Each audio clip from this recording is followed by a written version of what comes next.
भगवान श्री पंढरीश यांचं दर्शन करून भक्तराज पुंडलिक यांचं दर्शन.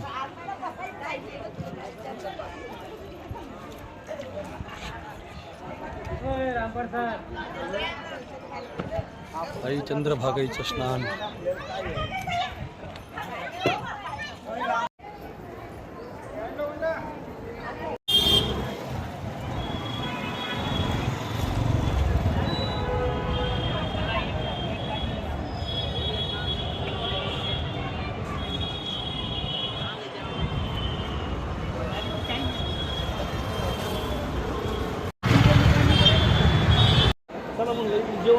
क्षेत्र सुरू होतं.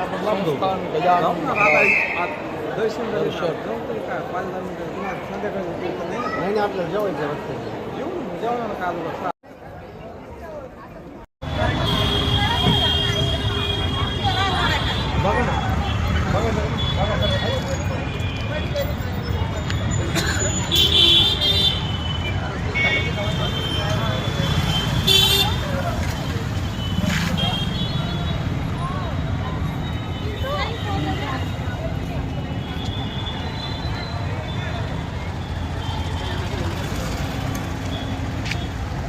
किती भव्य हे ठिकाण आहे. श्रीमती अहिल्यादेवी होळकर यांचा राजवाडा इंदोर.